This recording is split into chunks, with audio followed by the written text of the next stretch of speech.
Yani gelmişsin.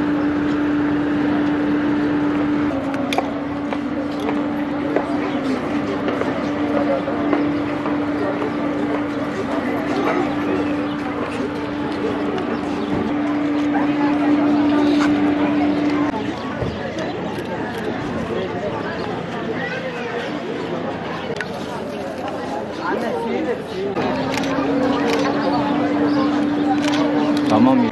Ablayla röportaj yap.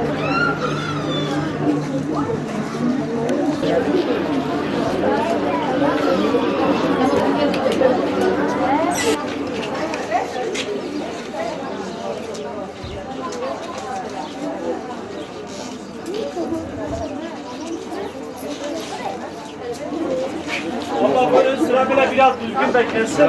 Burada 28 Şubat ve FETÖ mağduru Müslüman tutsakları adalet için toplanmış bulunmaktayız. Bizler eşleri, çocukları ve kardeşleri yıllardır cezaevinde olanlarız. Bizler yaşadığımız acı ve kederleri hep yüreğimize gömdük. Gözyaşlarımızı hep içimize akıttık. Çocuklarımızı uyutmak için ninniler söylediğimizde, hikayeler okuduğumuzda gözlerinin babalarını aradığını gördük. Bizler şu beton duvarlar içerisinde kalan Yusufi mahkumların eşleri, kızları ve çocuklarıyız. Bizler babaları Rabbim Allah'tır dediği için zindanlara hapsedilmiş çocukların anneleri, eşleri tutsak edilmiş kolları kırık kadınlarız. Zalimlerin gadrine uğramış masumlar, genç yaşta saçları ağarmış mahzunlarız. Bizler kendi nefsiniz için düşündüğünüzü kardeşiniz için de düşünmez iseniz tam iman etmiş olmazsınız diyen ve alemlere rahmet olarak gönderilmiş Resul-i Ekrem'in ümmetiyiz. Bizler Fırat'ın kenarında kaybolacak koyunun hesabını vermekten korkan Emirül Müminin Hazreti Ömer gibi adil yöneticileri gözleyenleriz. Bizler her sabah okula giderken tutunup dayanmak için babalarının ellerini arayan çocukların arkasından gözyaşı dökenleriz. Ayda bir öğretmenleri tarafından hususi olarak çağrılan neden çocuklarınız içlerine kapanık sorularına muhatap olan o küçük yüreklerin arafta sıkıştığını anlatınca çaresizliği eğitmenlerin çehresinde gören velileriz. Hülasa bizler babaları, eşleri ve kocaları zindanlara atılmış çocuklarız, kadınlarız, anneleriz. Değerli kardeşlerim, 2016 yılı Türkiye'sinde hala bağımsız ve adil bir yargı sistemi tesis edilmemiştir. Yargı gücünü kim eline almışsa kendisini aklamış, diğerlerini mahkum ettirmiştir. Siyasallaşan yargı 28 Şubat sürecinden günümüze ETÖ ile FETÖ arasında el değiştirmiştir. Sonuçta her ikisi de dindar kesimlere zulmetmiş, tutuklamış, ağır cezalara mahkum etmiştir. Hak ve hukukun ayaklar altına alındığı Türkiye'de binlerce dindar insanın ETÖ'den ve FETÖ'den dolayı yaşadığı mağduriyet bugün daha net olarak görülüyorken hükümet yetkililerinin bu mağduriyetleri hala görmezden gelmesi düşündürücüdür.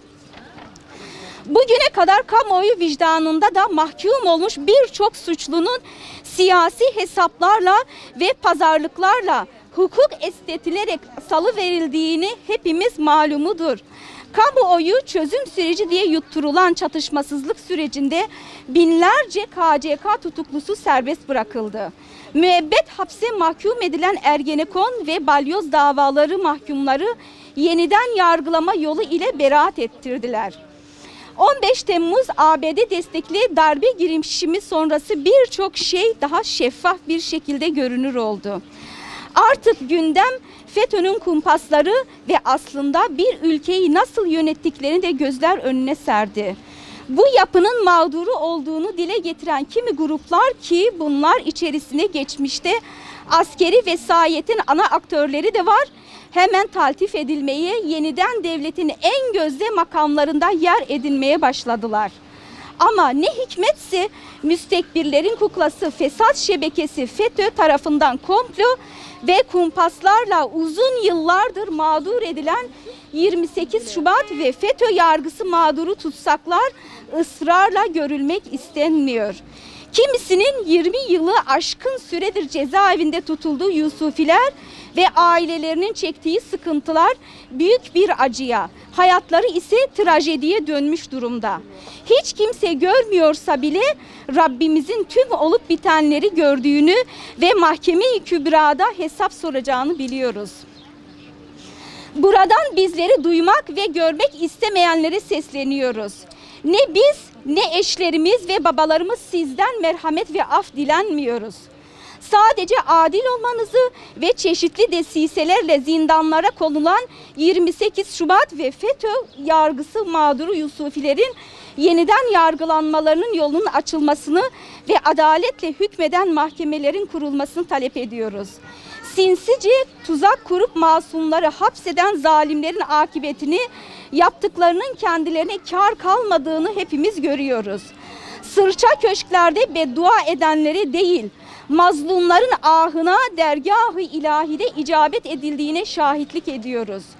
Zulmü icra edenler nasıl zillete düçar olduysa, bu zulümlere sessiz kalanların da sonunun zillet olacağını hatırlatırız. Bizler en güzel vekil olan Allah'a tevekkül, sözümüzün sonunda da yine ona hamd ediyoruz. Çekelim bir tane ya.